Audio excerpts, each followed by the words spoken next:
இல்ல கேக் காமிக்கும். ஆமா ஆமா. இன்னைக்கு கூட நான் மீட்டிங்ல சொன்னேன், ஒவ்வொரு மீட்டிங்லயும் நான் வந்து லைவ் டேட்டா சொல்லியிருக்கேனுங்க.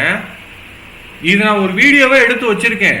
நம்ம அந்தமான் சக்திவேல் எவ்வளோ நாள் இருக்கும், நம்ம இளஞ்சேரன் சார் பிறந்த நாளுக்கு நம்ம பண்ண ஒரு 2-3-4 வருஷத்துக்கு முன்னாடி இந்த ஓட்டு சென்சாரை பற்றி துல்லியமாக கணிச்சு ஒரு வீடியோவே எடுத்து வச்சிருக்கேன். ஷார்ட் டேர்ம் ஃபில்டரிங் எப்படி வேலை செய்யுது, எப்படி இன்ஜெக்டர் கமாண்ட். ஆமா, அது வந்து மைனஸ் பிளஸ் மாத்தி மாத்தி போகும். அது மைனஸ்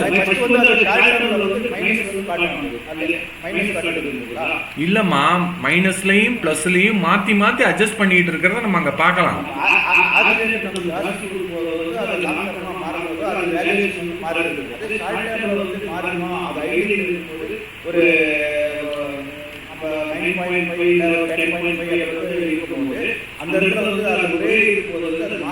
இல்லம்மா, இங்க பாருங்க, ஃபர்ஸ்ட் புரிஞ்சுக்கோங்க. ஒரு ஓட்டு சென்சார் வந்து நிரந்தரமா வண்டி ஓடிக்கிட்டு இருக்கும்போது தூங்குற வேலையே இருக்காது. அதுக்கு எனி டைம் ஒர்க் பண்ணிக்கிட்டே இருக்கும். அந்த ஓட்டு சென்சார் கொடுக்கக்கூடிய தகவலை வச்சு இந்த ஷார்ட் டேர்ம் ஃபில்டரிங் வந்து கண்டினியூவா வேலை பார்த்துக்கிட்டே இருக்கும். மைனஸ்ல அட்ஜஸ்ட் பண்ணும், பிளஸ்ல அட்ஜஸ்ட் பண்ணும், மாத்தி மாத்தி பிளஸ் மைனஸ்ன்னு அந்த அளவு, அந்த தராசு எப்படி வந்து இப்படி தூக்கி நிப்பாட்டினா தராசு வந்து எப்படி வந்து கீழே இறங்க விடாம இங்கிட்டு இறங்க விடாம மையத்தில் நிற்கிது பாருங்க. அந்த ஒரு வேலையை வந்து இந்த ஷார்ட் டேர்ம் ஃபில்டரிங் வந்து பண்ணுது. இது எத்தனை பேருக்கு தெரியும் அப்படின்னு தெரியல. நீங்க இதெல்லாம் வந்து நீங்க இன்னும் உள்ள டீப்பா போய் பார்த்தீங்கன்னா நிறைய விஷயங்களை வந்து கண்டுபிடிக்கலாம். ஓகே, கூடுதலா பாத்தீங்கன்னா சார், இந்த ட்ரிமிங் ப்ராசஸ் வந்து ஒரு வண்டியை ஸ்டார்ட் பண்ணா நடக்காது. இப்போ எந்த வண்டியை நம்ம வந்து ஒரு ரோபோட்டிக் ஸ்கேனர் போட்டு ஒரு வண்டியை வந்து ஸ்டார்ட் பண்றோம். அப்ப ஸ்டார்ட் பண்ணும்போது ஃபர்ஸ்ட் எடுத்தோம்னா நம்மளோட ஸ்கேனர்ல வேலை வரக்கூடியது நம்மளோட ஃபியூல் ஸ்டேட்டஸ்.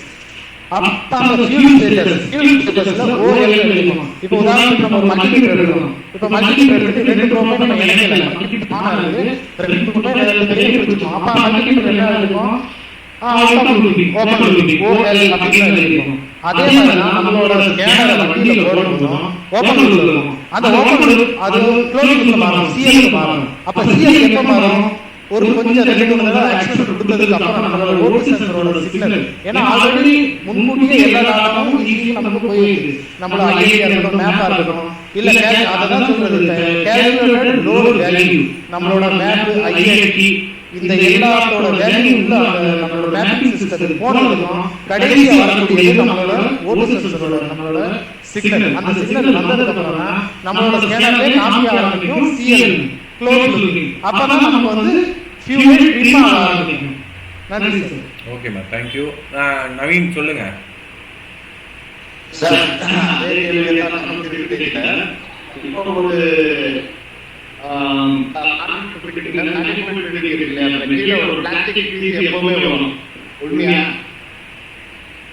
ஆமா ஆமா, அந்த ஒரு பிளாஸ்டிக் பீஸ் ஒரு ஓவரிங் கட்டாயோ இல்ல அந்த பிளாஸ்டிக் பீஸ்ல ஏதோ ஒரு டேமேஜ் ஆகோ அந்த வகையில டிராக்டர் உள்ள போகுது.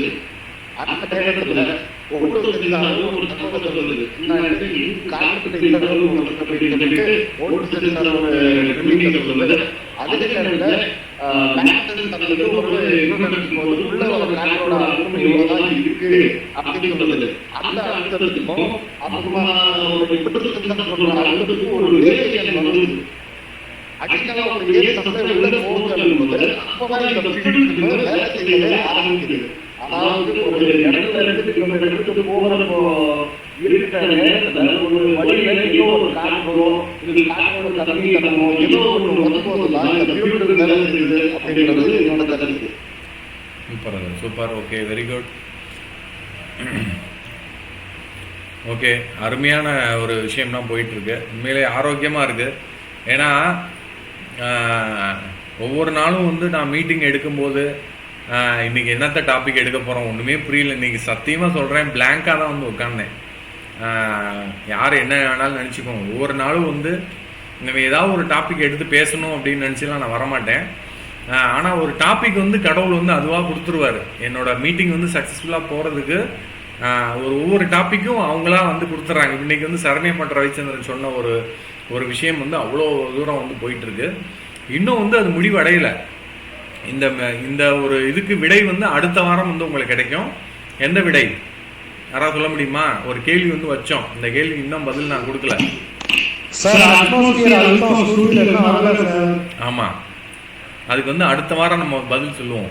ஓகேயா? அது வரைக்கும் எல்லாரும் என்ன பண்றீங்க?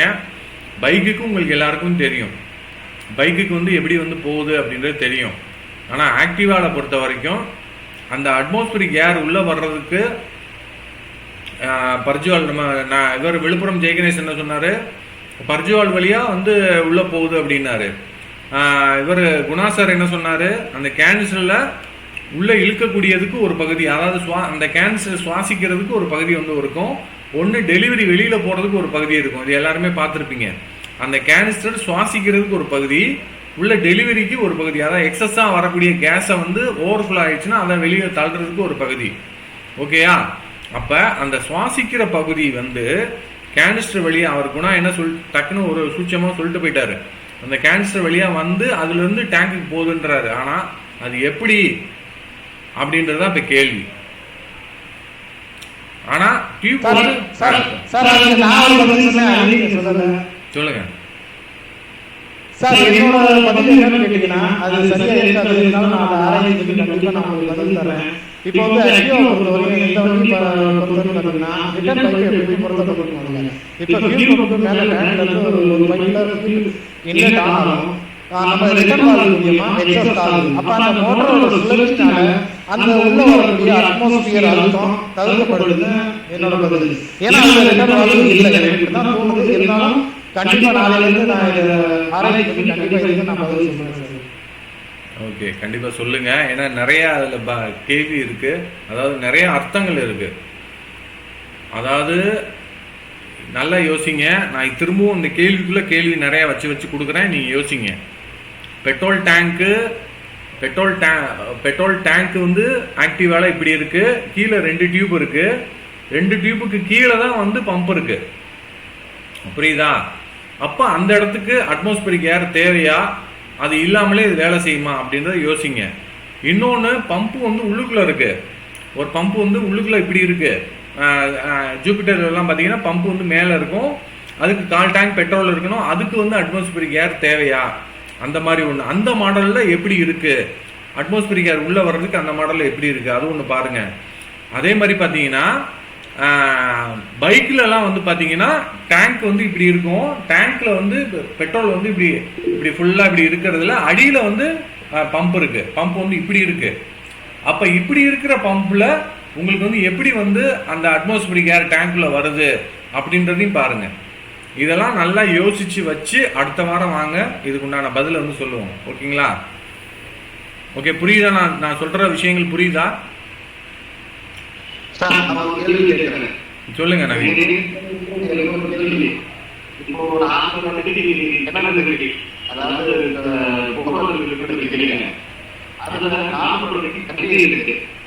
நீ பேசுறதே புரியலமா. பாதி பாதி தான் கேக்குது. கேக்குது. ஆரம்பம்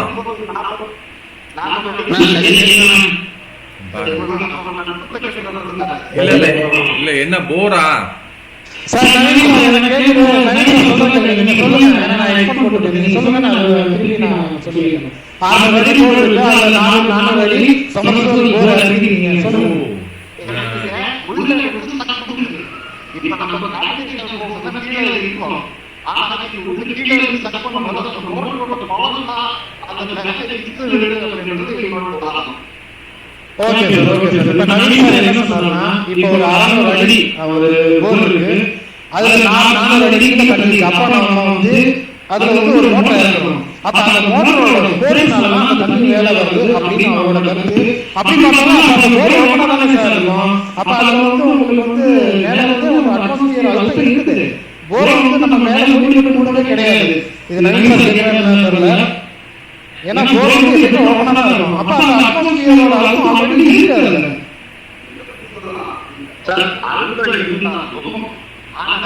தண்ணி இருக்கும்போது அந்த இந்த அட்மாஸ்பியருக்கு அதாவது ஒரு காற்று இருக்கக்கூடிய வசதி தண்ணிக்குள்ள 400 அடிக்குள்ள ஒரு காற்று இருக்க வசதி கிடையாது.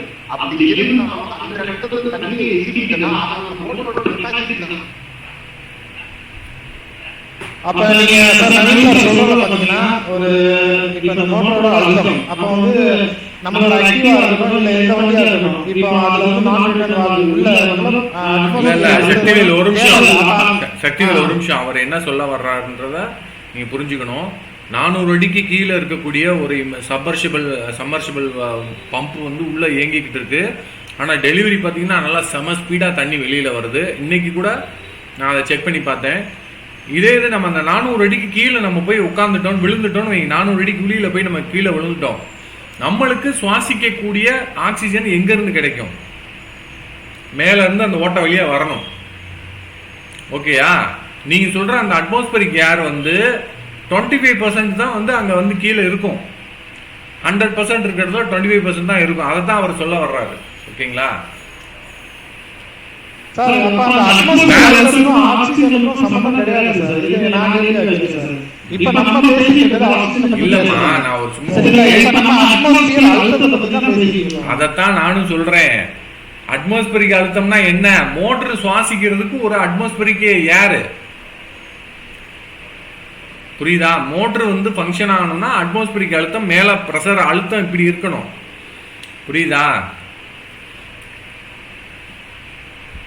அப்ப அந்த 25% தான் அங்க வந்து காத்து இருக்கு. மிச்சம் இருக்கிற 75% வந்து அந்த மோட்டரோட திறனை வச்சு வேலை செய்யுது அப்படின்னு சொல்றாரு நவீன். ஓகேயா? அப்ப அதற்கும் இப்ப நம்ம இந்த கிளாஸ்க்கும் என்ன சார் ஆக்டிவாக்கு சம்பந்தம் இருக்கு. ஆக்டிவா இருக்கு. யோசிங்க, யோசிங்க, பதில சொல்லாதீங்க, யோசிங்க. ஆனா நீங்க அட்மாஸ்பரிக் அழுத்தம் எதுக்கு இருக்கணும்? ரோலோவர் வால்வு எந்த வண்டிக்கு இருக்கு? அந்த ஒன் வே வால்வு எந்த வண்டியில இருக்கு? பம்ப் வந்து டேங்குக்குள்ள இருக்கு, அதுல அட்மாஸ்பரிக் அழுத்தம் இருக்கு. இந்த வண்டியில டேங்குக்குள்ள பெட்ரோல் தான் இருக்கு, 2 டியூப் வெளியே போயிருது, பம்பு கீழே இருக்கு. அதுக்கு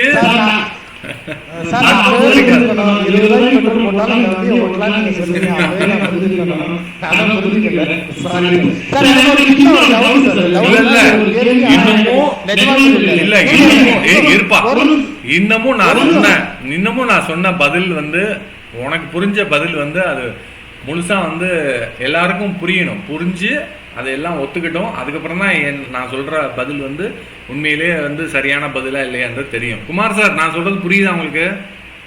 நவீன் புரியுதா? ரமேஷ் புரியுதா? குர்சாப்பட்டி ஞானமூர்த்தி புரியுதா? எல்லாருக்கும் புரியுதான்னு பாருங்க. எதற்கு அட்மாஸ்பரிக் அழுத்தம் வேணும்? எந்த வாகனத்தில் உள்ள வண்டிக்கு பம்புக்கு அட்மாஸ்பரிக் அழுத்தம் வேண்டும் அப்படின்றது தான் இப்போ 2வது செக் பாயிண்ட். அந்த செக் பாயிண்ட் இதெல்லாம் வச்சீங்கனாலே உங்க மீட்டிங் வந்து சக்சஸ்ஃபுல்லா முடிஞ்சிருச்சுன்னு அர்த்தம். க்ளூ கொடுத்துருக்கேன். அடுத்த வாரம் நீங்க இதெல்லாம் யோசிச்சு வந்து பேசுறீங்களான்னு பார்ப்போம். இப்போ ஒரு பெட்ரோல் இதுல நம்ம ஒரு அட்மாஸ்பியர் அழுத்தம் வேணும். ஏன்னா மேல ஒரு ஓட்டம் போட்டு விட்டாலும் அட்மாஸ்பியர் காத்துட்டு இறங்கணும். அதே ஒரு சின்ன நீங்க பண்ணிருக்கீங்க. இந்த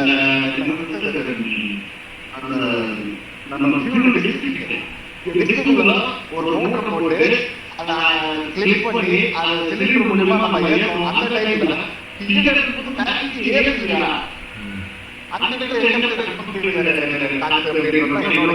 சரி, ஓகே. இன்னொரு சுவாரஸ்யமான விஷயமும் சொல்றேன். யோசிங்க, சக்திவேல் யோசிங்க, எல்லாருமே யோசிங்க. இப்ப கீழே இருக்கக்கூடிய ஆக்டிவாக்கு கீழே இருக்கக்கூடிய பம்புக்கு மிச்ச பம்புக்கு வந்து ஒரு டெலிவரி, அதாவது உள்ள இழுத்து ஒன்றை வந்து தள்ளுறது ஒன்று. ஆனால் ஆக்டிவா பொறுத்த வரைக்கும் ஒன்று வரும், இந்த பக்கம் தள்ளும், மிச்சத்தை வந்து மேலே கொண்டு போகும். இது பார்த்துருக்கீங்களா? ஒன்று இழுக்கும், ஒன்று வந்து இங்கிட்ட இன்ஜெக்டருக்கு தள்ளும், இன்னொன்று வந்து மிச்சது வந்து மேலே போகும். இது பார்த்துருக்கீங்களா? இதுதான் இதுல ஒரு இதுதான் சூட்சமும் இருக்கு. அதுதான் ஆன்சர். அதை பார்த்தீங்கன்னா தெரிஞ்சுக்கலாம். புரியுதா? இதெல்லாம் நான் ஒரு க்ளூ கொடுத்துருக்கேன். அடுத்த வாரம் இந்த மீட்டிங் சுவாரஸ்யமா இருக்கிறதுக்கு நிறைய விஷயங்கள் இருக்கு. பேசுங்க அடுத்த வாரம். ஓகே சார், அடுத்த வாரம் எனக்கு ஒரு கேள்வி இருக்கு சார். ஆனா அது வந்து சரியான பதில் எனக்கு கிடைக்கல. ஆனா அந்த வண்டியில பால் எடுத்து நான் கண்டிப்பா என்ன சொல்றேன், அந்த வண்டியில குரூப்ல கேள்வி வச்சிருக்கீங்களா? இல்ல குரூப்ல கேட்கல, நான் சொல்றேன். அது அந்த வண்டியில ப்ரோகிராமிங் அப்படிதான். ஆனா அந்த ப்ரோகிராமிங் அந்த வண்டி ஏன் அப்படி அமைக்கப்பட்டிருக்குன்னு எனக்கு சரியான விடை தெரியல. வண்டி பேர் சொல்றேன், ES வண்டி தான். TVS கம்பெனில உள்ள வண்டி, TVS ரைடர். TVS ரைடரை பொறுத்தவரையும் இப்போ வந்து சார்ஜ் ஆன் பண்ணி இப்போ ஃபியூல் பம்ப் லைனை நம்ம கழட்டிடுறோம். சார்ஜ் ஆன் பண்ணா பெட்ரோல் வரும். எல்லா வண்டியும் எப்படி வருமோ அதே மாதிரி ஃபியூல் பம்ப் லைன்ல பெட்ரோல் வரும். சரிங்களா? நீங்க ஃபியூல் பம்ப் லைனை திருப்பி மாட்டாதீங்க. நீங்க போய் பம்ப்ல இருந்து கலக்கணும் சரி, இல்ல இன்ஜெக்டர்ல இருந்து கலக்கணும் சரி, கரெக்டா நீங்க வாட்சை நோட் பண்ணுங்க. கரெக்டா ஒரு 59 செகண்ட், ஒரு நிமிஷத்துக்கு ஒரு தடவை ஃபியூல் பம்ப் இன்ஜெக்ஷன் ஆனாங்க ரன் ஆகிட்டே இருக்கு.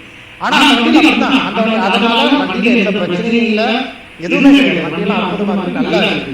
ஆனா அந்த வண்டியில வந்து ஆட்டோமேட்டிக் சுவிட்ச் கிடையாது. சரி, ஆட்டோமேட்டிக் சுவிட்ச் இருந்தாலும் சரி, கஸ்டமர் ஒரு டிவிஎஸ் ரைடர்ல பம்போட சாக்கெட்டை கழட்டுறீங்களா? பம்ப் வேலை செய்யக்கூடிய சாக்கெட்டை இல்லப்பா, பம்ப் வேலை செய்யக்கூடிய சாக்கெட்டை கழட்டுறீங்களா? ஓகே, கரெக்ட்னா பம்ப் வேலை செய்யாது. இல்ல நான் முதல்ல क्वेश्चन கொஞ்சம் கிளியரா கேளுங்க சார். ஃபர்ஸ்ட் நான் क्वेश्चन கிளியரா கேளுங்க. வண்டியில எந்த பிரச்சனையும் இல்ல, வண்டி பர்ஃபெக்ட்டா இருக்கு, எந்த வித பிரச்சனையும் கிடையாது, பர்ஃபெக்ட்டா இருக்கு. அந்த வண்டியில ப்ரோகிராமிங் கம்பெனி போட்ட ப்ரோகிராமிங் அப்படிதான். சரிங்களா? பம்ப் வயரிங் சாக்கெட் நான் கழட்டவில்லை. பெட்ரோல் வரக்கூடிய லைன், எந்த இடத்துல பெட்ரோல் இன்ஜெக்ட் போதோ பெட்ரோல் வரக்கூடிய லைன், பெட்ரோல் பைப், அந்த வேலை கழட்டணும்னா சார்ஜ் பண்ணா கண்டிப்பா பெட்ரோல் வரும். எல்லா வண்டியிலும் ES-ல நான் இன்ஜெக்ஷன் நம்ம பெட்ரோல் பைப் பிடிக்கும். அப்ப ஒரு தடவை சார்ஜ் பண்ணா பெட்ரோல் வரணும், வருது. சரிங்களா? அப்படியே நம்ம விட்டோம், திருப்பி நம்ம மாத்தல. கரெக்டா நீங்க வாட்ச் பண்ணீங்கன்னா சார்ஜ் ஆன் பண்ணா கரெக்டா ஒரு நிமிஷத்துக்கு ஃபியூல் மோட்டர் ரன் ஆகுது.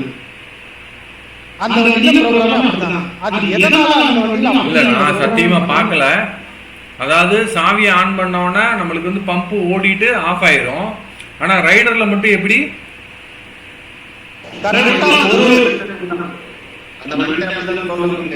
இல்ல, அதான் எப்படின்னு சொல்லுங்க. நான் இன்னும் பார்க்கல. நாங்க எப்படி அது கரெக்டா ஒரு நிமிஷத்துக்கு ஒரு முறை நீங்க சார்ஜ் மட்டும் ஆன் பண்ணாம அப்படியே ஆன்லயே வச்சிருந்தாங்க. நீங்க ஃபியூல் பைப் லைனை கழட்டி ஒரு இடத்துல விட்டுருங்க. இல்லனா ஒரு பல்ப் கூட மாட்டி எப்படி உங்களுக்கு வசதியோ. ஏன்னா ஃபியூல் மோட்டர் ஓடுறது கரெக்ட்டா தான இருக்கும். அப்ப ஃபியூல் மோட்டர் மட்டும் ஒரு நிமிஷத்துக்கு ரன் ஆகிட்டே இருக்கும். அதுவா ரன் ஆகி அந்த பம்போட பிரஷரை வந்து இன்க்ரீஸ் பண்ணிட்டே இருக்கும், அதை மெயின்டைன் பண்ணிட்டே இருக்கும். அதான் அப்ப அந்த வண்டியில ஆட்டோமேட்டிக் ஸ்டார்ட் கிடையாது. ஆட்டோமேட்டிக்கா நம்ம வந்து ஒரு வண்டி டிராஃபிக்ல போறோம், தானா ஆஃப் ஆயிடும் கொஞ்ச நேரத்துல.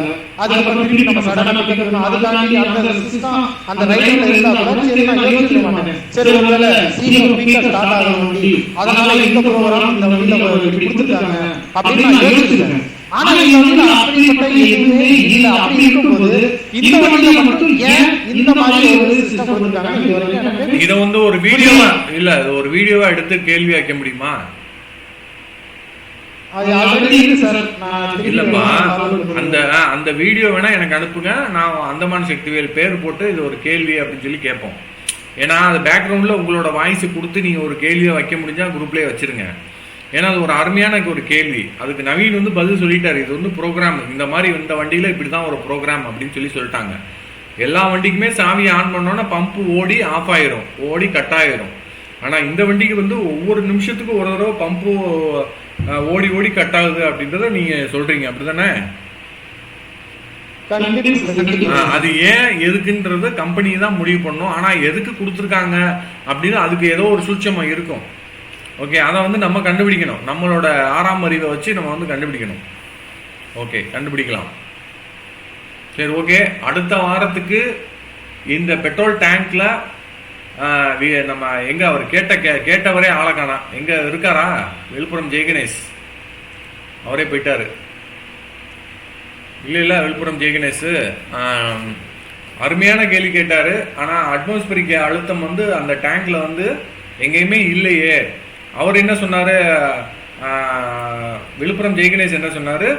பர்ஜுவால் வழியாவே உள்ள போகுது சார் அப்படின்னாரு. பர்ஜுவால் வந்து க்ளோஸ்ல தானே இருக்கும், கேனிஸ்டர் வழியா அந்த பர்ஜுவாலுக்கு வந்து பர்ஜுவால்லேருந்து டேங்குக்கு போகுண்டாரு. எங்கே போகுது? அந்த எவாப்ரேஷன் கேஸ் உள்ளே வரவிடாமல் பர்ஜுவால் தடுத்துருதுல. எப்போல்லாம் வந்து பர்ஜுவால் ஓப்பன் ஆகுதோ, டெம்பரேச்சர் வந்து எப்போல்லாம் வந்து ஓப்பன் ஆகுது, டெம்பர் ரைஸ் ஆகும்போது அது அப்போ தான் பர்ஜுவால் ஓப்பன் ஆகுது. ஓப்பன் ஆகிற சமயத்தில் தான் அந்த பெட்ரோல் டேங்க்கில் இருக்கக்கூடிய எவாப்ரேஷன் கேஸ் வந்து அங்கே போகும். அதுவும் வந்து இங்கிட்டு போகத்தான் செய்யும். ரிட்டர்ன் வேணால் வர்றதுக்கு வாய்ப்புகள் இருக்குது. ஏன்னா டேங்க்கில் வந்து அட்மாஸ்பியரிக் அழுத்தம் வந்து எல்லா நேரமும் கேஸ் வந்துக்கிட்டேவா இருக்க போகுது. ஓகேங்களா?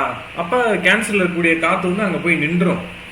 புரியுதுங்களா? அது வந்து ஒன்று இருக்குது, அதை நான் மறுக்கலை. ஆனால் அது பர்ஜுவால் வேலை செய்யும் போது மட்டும்தான் அது வந்து அந்த ஃபங்க்ஷன் வந்து அட்மாஸ்பியரிக் அழுத்தம் இருக்கும். மித்த நேரம் இருக்காதே. ஓகே, யோசிச்சு வந்து பதில் சொல்லுங்க அடுத்த வாரம். இல்ல சரண்யா மட்டும் கை தூக்கி இருக்காரு.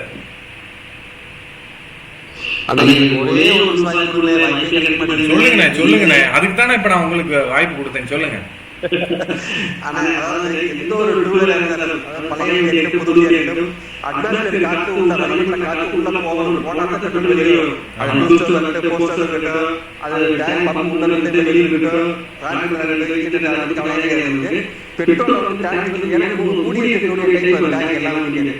பெட்ரோல் பெட்ரோல் மூடி இருக்கு. வெளியே பெட்ரோல்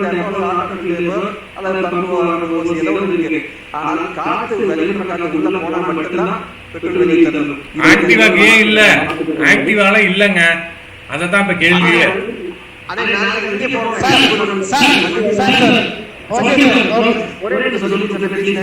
அவர் சொல்லி முடிக்கட்டும்.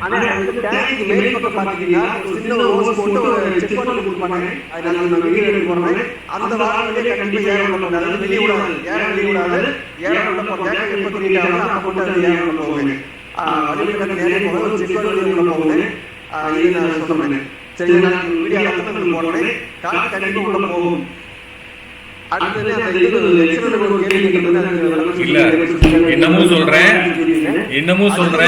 அதுக்கு வந்து எல்லாமே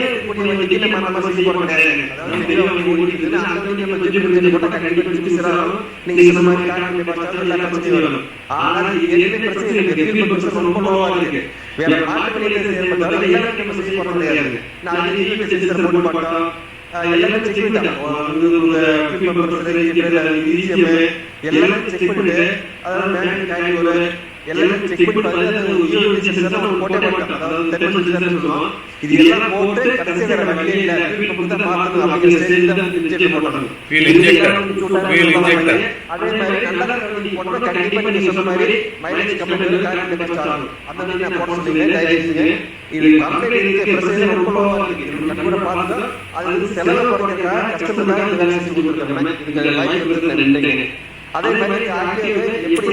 ரவிச்சந்திரன், நான் யாரும் போடக்கூடாதுன்னு சொல்லல. ரவிச்சந்திரன், நான் யாரையும் போடக்கூடாதுன்னு நான் சொல்லவே கிடையாது. போட்டது தப்புன்னு நான் சொல்ல வரல. அதாவது அதுல இருக்கக்கூடிய அந்த டெக்னாலஜியை மட்டும் பத்தி தான் நம்ம தனியா எடுத்துட்டு வந்து பேசுறோம். புரியுதா? யாரும் போடுறாங்க போட்டது தப்பு அப்படின்றதுக்கு அந்த விவாதத்துல உள்ள வரவே வரல. நான் வந்து அந்த டெக்னாலஜி இருக்கக்கூடிய விஷயங்களை மட்டும்தான் நம்ம வந்து பேசுறோம். அதுல தப்பு ரைட்டு என்னன்றத நம்ம வந்து பேசுறோம். புரியுதா? வேற ஒன்றும் கிடையாது. ஏன்னா நீங்க வந்து அந்த வண்டியில சிலிண்டர் கம்ப்ரஷன் ப்ரெஷர் வந்து குறைஞ்சாலுமே உங்களுக்கு இந்த ப்ராப்ளம் வரும். அது BS6 எல்லா வண்டியிலையுமே வந்து பார்த்தீங்கன்னா சிலிண்டர் கம்ப்ரஷன் ப்ரெஷர் வந்து 12 இருக்கான்னு பாருங்க. நீங்க ஒரு இன்ஜெக்டர் மாற்ற போறதுக்கு முன்னாடி சிலிண்டர் கம்ப்ரஷன் ப்ரெஷர் வந்து 12 இருக்கான்னு பாருங்க. 11லேருந்து 12 இருக்கான்னு பாருங்க. 11லேருந்து 12 இல்லாத வண்டிக்கு நீங்க எத்தனை வண்டியா இருந்தாலும் இன்ஜெக்டர் புதுசு மாற்றி தான் ஆகணும், வேற வழி கிடையாது. ஏன்னா கஸ்டமர் வந்து அந்த வண்டியை ரீபோர் பண்றதுக்கு தயாரா இல்லை. புரியுதா? அப்போ வந்து நம்ம என்ன பண்ணணும், அதுக்கு பதிலாக நம்ம இன்ஜெக்டர் வந்து மாற்றி கொடுக்குறோம். அதுதான் வழி, வேற ஒன்றும் கிடையாது. புரியுதுங்களா? ஆனால் நீங்கள் ஒரு இன்ஜெக்டரை மாற்றக்கூடிய வண்டியில் சிலிண்டர் கம்ப்ரஷன் ப்ரெஷர் கண்டிப்பாக லோவாக இருக்கும். அதை செக் பண்ணி பாருங்க. ஓகேயா? 8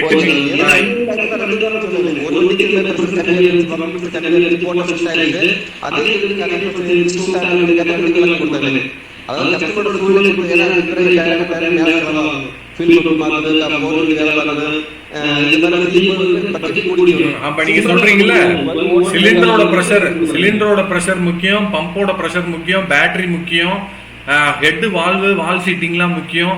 இது எல்லாம் கரெக்டா இருக்கான்னு பார்த்துட்டு தான் நம்ம வந்து அந்த இன்ஜெக்டர் மாற்றணும். ஓகேயா?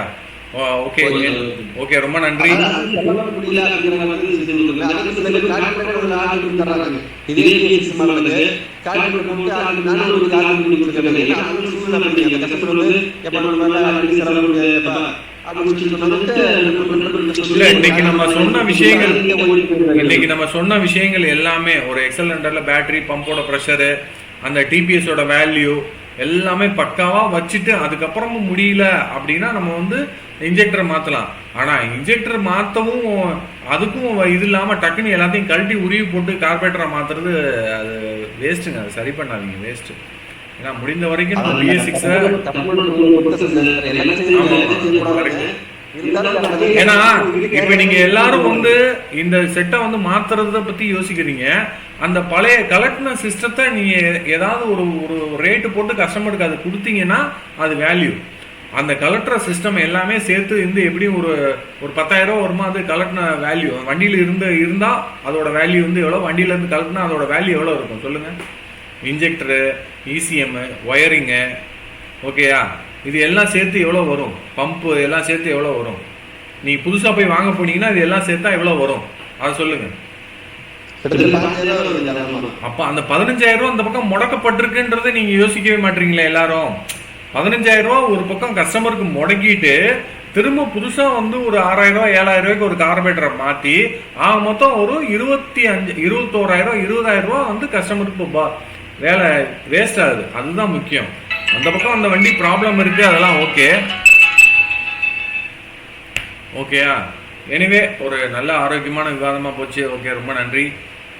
டைம் ஆயிடுச்சு. இன்னைக்கு ரொம்ப 1/4 மணி நேரம் எக்ஸ்ட்ரா போயிடுச்சு. பங்கேற்ற அனைவருக்கும் நன்றி. இன்னைக்கு என்ன நடந்தது அப்படின்ற விஷயத்த தயவுசெய்து குரூப்பில் பேசுங்க. இது ஒரு நல்ல ஆரோக்கியமான விஷயம் நம்ம பேசியிருக்கோம். இதே மாதிரி தொடர்ந்து ஒவ்வொரு வாரமும் நடக்கணும்னு சொல்லி கேட்டுக்கிறேன். பங்கேற்ற அனைவருக்கும் நெஞ்சார்ந்த நன்றியும் வாழ்த்துக்களும். அந்தமான் சக்திவேல் ஏதாவது பேசுறதா இருந்தால் குரூப்பில் பேசுங்க. ஓகேயா, நன்றி.